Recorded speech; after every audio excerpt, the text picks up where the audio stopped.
दोस्तों नमस्कार। SN glory channel में एक बार फिर से आपका स्वागत है।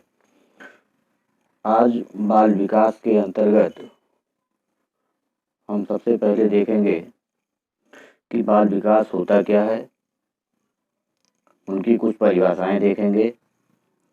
बाल विकास की आवश्यकता क्यों है, इसके बारे में जानकारी लेंगे। बाल विकास का क्षेत्र क्या है और जो बाल विकास की अवस्थाएं होती हैं उसके बारे में अध्ययन आज करेंगे। तो आइए सबसे पहले देखते हैं कि बाल विकास का अर्थ क्या होता है। तो बाल विकास को अगर हम देखें तो इसमें दो शब्द बाल और विकास है। बाल का मतलब हम बालक से लेते हैं और इन्हीं बालकों का विकास हम जिस विषय के अंतर्गत करते हैं उसी को बाल विकास कहा जाता है। विकास जो है वह एक सार्वभौमिक प्रक्रिया है जो जीवन पर्यंत चलती रहती है। विकास एक सार्वभौमिक प्रक्रिया है, ऐसा नहीं है कहीं विकास होगा कहीं नहीं होगा, ऐसा नहीं है। विकास जो है वो सार्वभौमिक है, हर जगह होता है, हर प्राणी में होता है। तो विकास एक सार्वभौमिक प्रक्रिया है जो जीवन पर्यंत चलता रहता है। ये है कि कभी इसकी गति जो है वो मंद हो जाती है, कभी इसकी गति तीव्र हो जाती है, लेकिन विकास होता हमेशा है। बालक के विकास का अध्ययन मनोविज्ञान की जिस शाखा के अंतर्गत हम करते हैं उसी को बाल विकास कहा जाता है या बाल मनोविज्ञान कहा जाता है। बाल विकास के अर्थ की बात जहाँ तक है तो बाल विकास मनोविज्ञान की एक ऐसी शाखा है जिसमें बालकों के व्यवहार का अध्ययन, इन्हीं बालकों के व्यवहार का अध्ययन, उनकी जो अवस्थाएं होती हैं, अवस्थाओं का अध्ययन, इन अवस्थाओं की कुछ विशेषताएं होती हैं, इन विशेषताओं का अध्ययन,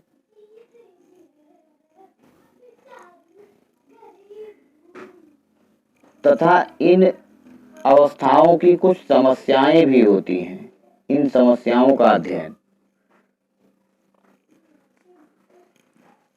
हम जिस शाखा में करते हैं बालकों के व्यवहार का अध्ययन, उनकी अवस्थाओं का अध्ययन, उन अवस्थाओं में कुछ विशेषताएं होती हैं, उन विशेषताओं का अध्ययन, उन अवस्थाओं में कुछ समस्याएं होती हैं, उस समस्याओं का अध्ययन।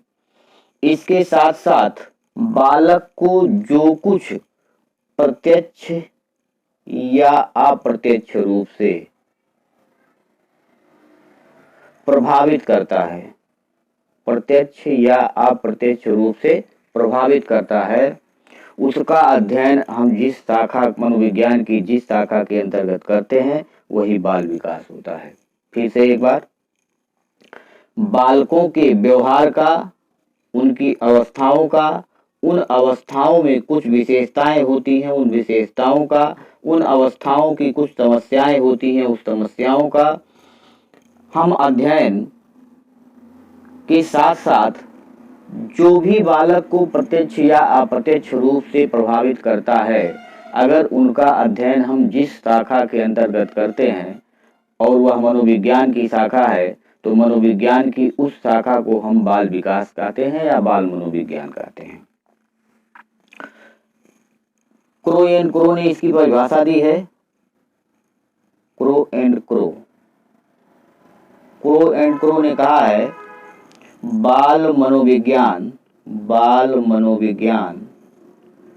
वह वैज्ञानिक अध्ययन है, वह वैज्ञानिक अध्ययन है जो व्यक्ति के विकास का, जो व्यक्ति के विकास का अध्ययन गर्भकाल से प्रारंभ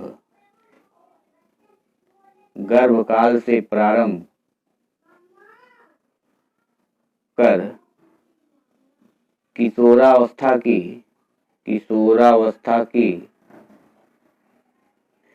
प्रारंभिक अवस्था तक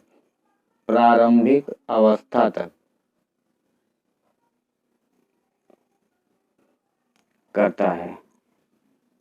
तो बाल मनोविज्ञान वह वैज्ञानिक अध्ययन है जो व्यक्ति के विकास का अध्ययन गर्भकाल से प्रारंभ कर यानी गर्भ धारण करने के समय से ही उसका अध्ययन प्रारंभ हो जाता है। उसके जो क्षेत्र है बाल मनोविज्ञान का वो वहां तक है और किशोरावस्था की प्रारंभिक अवस्था तक करता है। क्रो एंड क्रो का मानना है। जेम्स ड्रेवर ने परिभाषा दी इसकी। जेम्स ड्रेवर ने कहा कि बाल मनोविज्ञान की वह शाखा है जिसमें जन्म से परिपक्वावस्था तक विकसित हो रहे मानव का अध्ययन किया जाता है।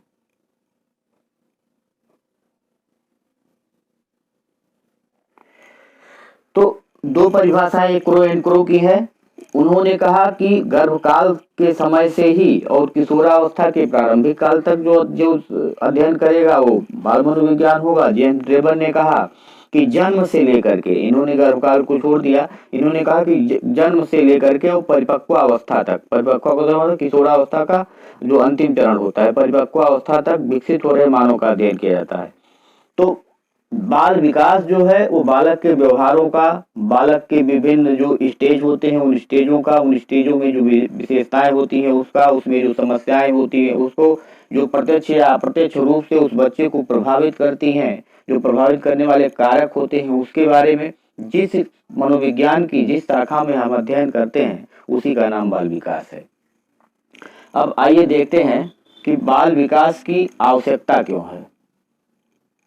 बाल विकास की आवश्यकता है क्यों?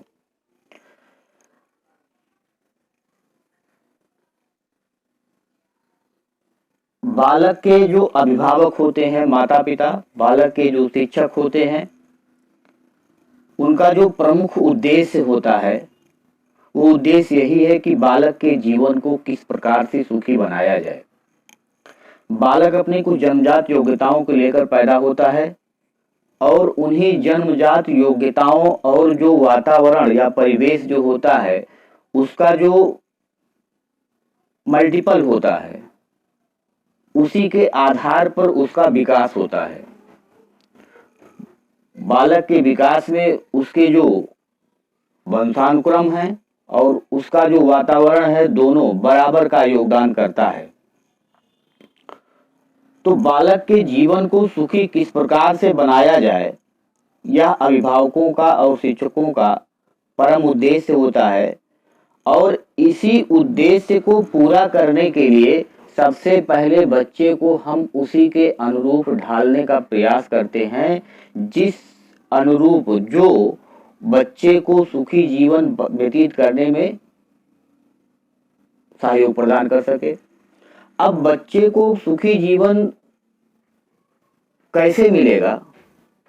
जब बच्चे के अंदर वो सारे गुण होंगे, जब वो बच्चे के अंदर वो सारी विशेषताएं होंगी, बच्चा तभी सुखी जीवन व्यतीत कर पाएगा। तो बाल विकास की आवश्यकता इसलिए है कि जो बच्चे के विभिन्न स्टेज हैं उसकी कुछ विशेषताएं होती हैं, उसी विशेषताओं के आधार पर बच्चे को शिक्षा प्रदान किया जाए। उस हर स्टेज की कुछ समस्याएं होती हैं, उस समस्याओं से बच्चे को कैसे निदान दिलाया जाए। तो सबसे प्रथम आवश्यकता तो यह है, उस बच्चे को समझने के लिए ही बाल विकास की आवश्यकता है, चाहे वो एक शिक्षक के लिए हो, चाहे वो उस बच्चे के माता पिता के लिए हो, चाहे कोई बाल सुधारक हो उसके लिए हो, चाहे कोई बाल चिकित्सक हो उसके लिए हो। जब तक वह बच्चे को पूर्ण रूप से समझेगा नहीं तब तक बच्चे के किसी भी समस्या को वह समाधान नहीं कर पाएगा। किस तक बच्चे की जो विशेषताएं होती हैं उस विशेषताओं के आधार पे उसका कोई ट्रीटमेंट नहीं कर पाएगा। बच्चे को समझना सबसे जरूरी है कि बच्चा चाहता क्या है, बच्चे की क्षमता क्या है, बच्चे की रुचि क्या है, बच्चे की योग्यता क्या है, बच्चे की आयु क्या है।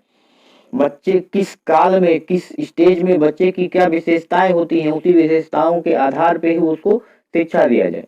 तो बाल विकास की जो आवश्यकता है वह एक शिक्षक के लिए, माता पिता के लिए, बाल सुधारक के लिए, बाल चिकित्सक के लिए बहुत जरूरी है। बालक के बारे में जानकारी हमको होगी तभी हम उसका कुछ, उसकी समस्याओं को दूर कर पाएंगे, अन्यथा उसकी समस्याओं को हम दूर नहीं कर पाएंगे। बालक को हमको अगर निर्देशन देना है, परामर्श देना है, बालक को किस क्षेत्र में जाना है, कहाँ जाना है, कैसे कहाँ अच्छा कर पाएगा, कहाँ अच्छा नहीं कर पाएगा, तो किस क्षेत्र में उसकी रुचि है, किस क्षमता उसकी कितनी है, ये सारी चीजें जब तक हम बच्चे को समझने का प्रयास नहीं करेंगे, बच्चे को जानेंगे नहीं, और तब तक हम उस बच्चे को कुछ भी दिशा निर्देशन एवं परामर्श हम उसको देने के योग्य नहीं है। तो बच्चे को समझने के लिए ही बाल विकास की आवश्यकता है, क्योंकि जो समाज का, जो शिक्षक का, जो उसके माता पिता का जो परम उद्देश्य होता है बच्चे के जीवन को सुखी बनाना, और सुखी बनने के लिए उसको जिस प्रकार से बनाना है, जिस प्रकार से उसको करना है, उसको करने में उसके सामने क्या क्या समस्याएं हैं, उन समस्याओं का समाधान कैसे किया जाए, उसकी कुछ विशेषताएं हैं, उस विशेषताओं के आधार बना करके उसको शिक्षा कैसे प्रदान किया जाए, इसकी जानकारी के लिए हमको बाल विकास का ज्ञान होना आवश्यक है। तो हम इसको संक्षिप्त रूप में कह सकते हैं कि बाल विकास की जो आवश्यकता होती है एक अभिभावक के लिए, एक शिक्षक के लिए, एक बाल सुधारक के लिए, एक बाल चिकित्सक के लिए,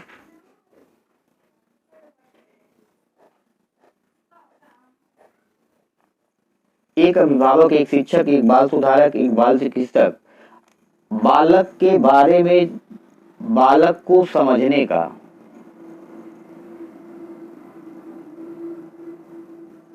प्रयास करता है। जब तक वह बालक को समझ नहीं पाएगा तब तक उसकी किसी भी समस्या का समाधान वह नहीं कर पाएगा, और जब बालक को समझ लेगा तो उसकी समस्याओं को समझ लेगा, उसका समाधान करने योग्य वह हो जाएगा। और बालक की जो विशेषताएं हैं, बालक की बुद्धि कैसी है, बालक का व्यक्तित्व कैसा है, बालक की रुचि कैसी है, बालक की क्षमता क्या है, बालक की योग्यता क्या है, इन सारी चीजों को जब तक वह जानेगा नहीं, समझेगा नहीं, तब तक उस बच्चे के विषय में वह कुछ कर नहीं पाएगा, वह कुछ कह नहीं पाएगा।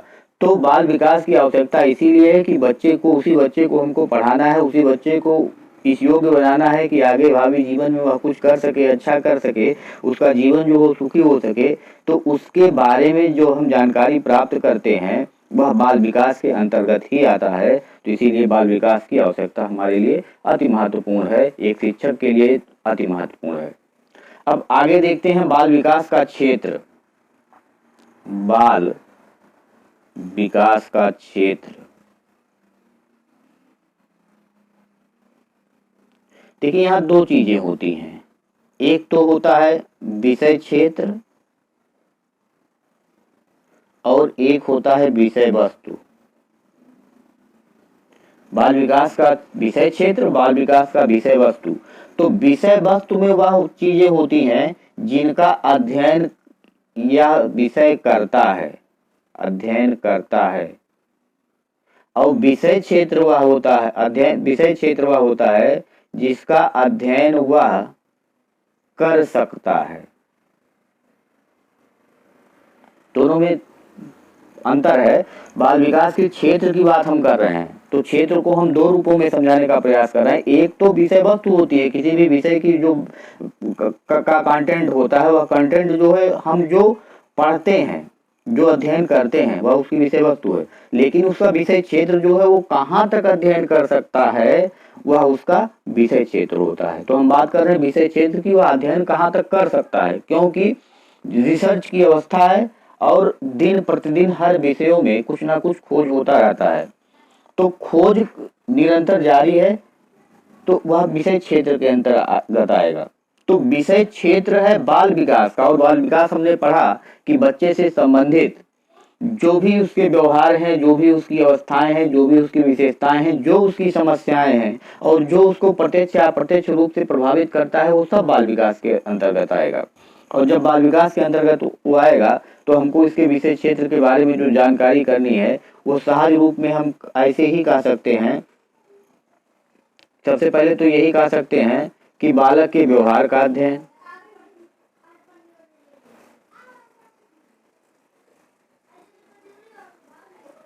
बालक के व्यवहार का अध्ययन, बालक की जो अवस्थाएं होती हैं उन अवस्थाओं का अध्ययन, अवस्थाओं की जो विशेषताएं होती हैं विशेषताओं का अध्ययन, उसकी जो समस्याएं होती हैं उस समस्याओं का अध्ययन, फिर हम कह सकते हैं वंशानुक्रम का अध्ययन, फिर हम कह सकते हैं वातावरण का अध्ययन, फिर हम कह सकते हैं कि वैयक्तिक भिन्नता का अध्ययन, फिर हम ये कह सकते हैं कि बालक के व्यक्तित्व का अध्ययन, फिर हम कह सकते हैं उसका सामाजिकरण, मतलब जो कुछ भी बालक से संबंधित है। बालक का विद्यालय कैसा होना चाहिए ये भी प्रभावित करता है, बालक का शारीरिक विकास किस प्रकार का होना चाहिए, किस प्रकार हो रहा है इसका अध्ययन, मानसिक विकास किस प्रकार हो रहा है, किस प्रकार होना चाहिए इसका अध्ययन। तो ये सारी चीजें अध्ययन की विधियां,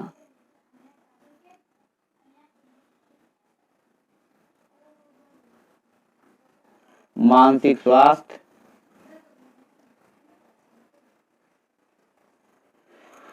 जो कुछ भी हम समझ पाते हैं, जो कुछ भी हमको दिखता है वो सब बालक से संबंधित अगर है तो वो इसके अंतर्गत आएगा।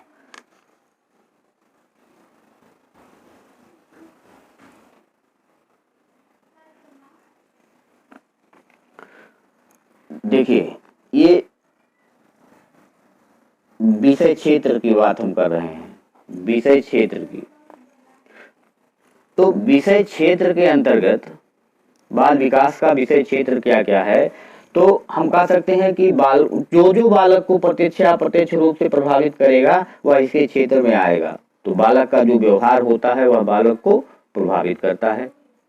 उसी व्यवहार के द्वारा ही एक जो मनोवैज्ञानिक होता है, एक जो बाल मनोवैज्ञानिक होगा वह उसके बारे में जानकारी प्राप्त करेगा। तो बालक के व्यवहार का अध्ययन हम इसका विषय क्षेत्र होगा। बालक के जो डेवलपमेंट के जो स्टेज होंगे, गर्भावस्था, शैशवावस्था, बाल्यावस्था, किशोरावस्था, ये सारी चीजें इसके अंतर्गत आएंगी। उसमें कुछ विशेषताएं होंगी, उनकी कुछ समस्याएं होंगी, वह इसके विषय क्षेत्र में आएगा। वंशानुक्रम भी बच्चे को प्रभावित करता है, वातावरण भी बच्चे को प्रभावित करता है, तो ये इसका विषय क्षेत्र हो गया। वैयक्तिक भिन्नता, क्लासरूम में 40 बच्चों के बीच में हर बच्चा एक दूसरे से भिन्न होता है और उस भिन्नता को आधार बना करके ही एक शिक्षक को शिक्षण कार्य करना होता है। भिन्नता को आधार बनाकर मतलब कि एक दूसरे से बच्चे कितना भिन्न है, जब उसकी जानकारी हमको प्राप्त होगी तभी हम उस क्लास में शिक्षण कर पाएंगे, अन्यथा नहीं कर पाएंगे। बालक का व्यक्तित्व कैसा है, बालक का सामाजिकरण किस प्रकार होता है, किस प्रकार हुआ है, इसकी जानकारी सामाजिकरण भी बच्चे को प्रभावित करेगा। बालक का विद्यालय कैसा होना चाहिए, बालक का पाठ्यक्रम कैसा होना चाहिए, बालक में अनुशासन किस प्रकार का होना चाहिए, बालक का शारीरिक विकास किस प्रकार होना चाहिए, शारीरिक विकास प्रभावित करेगा, मानसिक विकास प्रभावित करेगा, अध्ययन की जो विधियां है उसको प्रभावित करेंगी, मानसिक स्वास्थ्य उसका अच्छा है कि नहीं अच्छा है वो प्रभावित करेगा, मापन मूल्यांकन उसका हमेशा करते रहिए नहीं तो वो भी प्रभावित करेगा। तो ये निर्देशन और परामर्श तब तक बालक को हम जानेंगे नहीं, तब तक उस हिसाब से उसको हम निर्देशन और परामर्श नहीं दे पाएंगे। तो ये सारी चीजें उसके विषय क्षेत्र के अंतर्गत आएंगी। एक बार फिर से रिवीजन करते हैं। बाल विकास के अंतर्गत बालक के व्यवहारों का अध्ययन, उसके जो विभिन्न डेवलपमेंट के स्टेजेज हैं, जैसे गर्भावस्था, शैशवावस्था, बाल्यावस्था, किशोरावस्था, उसकी कुछ विशेषताएं होती हैं उसको, और उस अवस्थाओं की कुछ समस्याएं होती हैं, उसका अध्ययन हम बाल विकास के अंतर्गत करते हैं। उसकी आवश्यकता जो है वह इसलिए है कि एक अभिभावक, एक शिक्षक जो है या एक समाज जो है, वह अपने बालकों को एक ऐसा जीवन व्यतीत करने के लिए बनाना चाहता है जो सफल जीवन उसका हो, जो सुखी जीवन उसका हो। और उसको सुखी जीवन देने के लिए हमको सबसे पहले उसके बारे में ही जानकारी प्राप्त करनी है कि वह कर क्या सकता है, उसके अंदर क्षमता कितनी है, उसकी विशेषताएं क्या हैं, उसमें रुचियां क्या हैं। और जब इन सारी चीज़ों का हम अध्ययन करते हैं तो यही हमारी बाल विकास की आवश्यकता है कि हम उसको जानें, उसको समझें और उसी के आधार पर उसकी समस्याओं का समाधान हम करें। जब बाल विकास के क्षेत्र की बात आएगी तो क्षेत्र में वह क्या क्या अध्ययन कर सकता है, तो बालक को प्रत्यक्ष अप्रत्यक्ष रूप से जो कुछ भी प्रभावित करता है वो सारी चीजें हम उसके विषय क्षेत्र के अंतर्गत ले सकते हैं। अब आप जो भी समझ सकते हैं, बालक का व्यवहार कैसा है, उसकी अवस्थाएं क्या है, उस अवस्थाओं की विशेषताएं क्या है, उसकी समस्याएं क्या है, बालक का वंशानुक्रम क्या है, उसका वातावरण क्या है, व्यक्ति भिन्नता में किस प्रकार है, व्यक्तित्व उसका किस प्रकार है, सामाजिकरण हुआ कि नहीं हुआ, कैसा हुआ, विद्यालय कैसा होना चाहिए, शारीरिक विकास, मानसिक विकास, अध्ययन विधियां, ये सारी चीजें ही उसके विषय क्षेत्र के अंतर्गत आएंगी।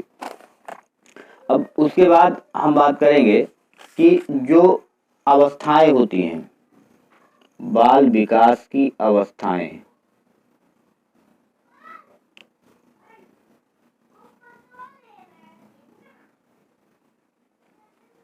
बाल विकास की अवस्थाओं की बात अगर करें तो जब हम शिक्षा की दृष्टि से देखेंगे तो बाल विकास की अवस्थाओं को 3 भागों में हम बांट सकते हैं: शैशवावस्था, बाल्यावस्था, किशोरावस्था। ये जन्म से लेकर के 5 या 6 वर्ष तक, ये 6 वर्ष से लेकर के 12 वर्ष तक, और ये 12 वर्ष से लेकर के 18 वर्ष तक, ये किशोरावस्था हो गया। जब हम शिक्षा की दृष्टि से देखेंगे, वैसे तो बाल विकास की 4 अवस्था हो गई, एक इसमें गर्भावस्था भी होगा, लेकिन जब हम शिक्षा की दृष्टि से देखेंगे तो बाल विकास की अवस्थाओं को हम मुख्य रूप से 3 भागों में विभाजित कर सकते हैं। पहला होगा शैशवावस्था, तो जो जन्म से 5 या 6 वर्ष, कुछ लोग 5 कहेंगे, कुछ लोग 6 कहेंगे, तो जन्म से 5 या 6 वर्ष तक होती है। बाल्यावस्था जो है वो 6 से 12 वर्ष तक, और किशोरावस्था जो है वो 12 से 18 वर्ष तक की है। तो अब इसका हम एक एक करके अध्ययन करेंगे। जैसे शैशवावस्था हो गई तो शैशवावस्था की कुछ विशेषताएं होंगी। शैशवावस्था में शारीरिक विकास किस प्रकार होता है, शैशवावस्था में मानसिक विकास, सांवेगिक विकास, सामाजिक विकास, ये सारी जो विकास हैं, विकास के जो आयाम हैं, इनके बारे में हम अगले क्लास में अध्ययन करेंगे। तो इसी प्रकार से हम बाल्यावस्था की विशेषताओं की बात करेंगे। उसमें शारीरिक विकास, मानसिक विकास, सामूहिक विकास, सामाजिक विकास, भाषा विकास, जो भी विकास होगा उसकी बात की जाएगी। ऐसे किशोरावस्था की बात की जाएगी। तो बाल विकास की अवस्थाओं के बारे में हम अगले क्लास में चर्चा करेंगे। यहाँ केवल इतना था कि बाल विकास होता क्या है। तो बाल विकास उस बच्चे के बारे में जानकारी प्राप्त करने के लिए, उसके व्यवहारों के बारे में जानकारी करने के लिए, उसके जो स्टेज हैं उस स्टेजों की जानकारी प्राप्त करने के लिए, जो भी विषय है उसी को हम बाल विकास कहा जाता है, कहते हैं। बाल विकास की आवश्यकता मानव जीवन को सुखी बनाना ही परम उद्देश्य है, तो उसको उसी के अनुसार हमको ढालना है, और ढालने के लिए उस बच्चे के बारे में जानकारी जरूरी है। तो बच्चे के बारे में जब हम जानकारी प्राप्त कर लेंगे तो उसको उसी के अनुरूप हम ढाल लेंगे, ढाल सकते हैं। उसके बाद बाल विकास का क्षेत्र, बच्चे को जो कुछ भी प्रत्यक्ष अप्रत्यक्ष रूप से प्रभावित करता है वो सब उसके क्षेत्र के अंतर्गत आता है। तो अगली क्लास में चर्चा होगी कि शैशवावस्था की विशेषताएं क्या है, उसके शारीरिक विकास के बारे में और उसके मानसिक विकास के बारे में। आज के लिए बस इतना ही। धन्यवाद।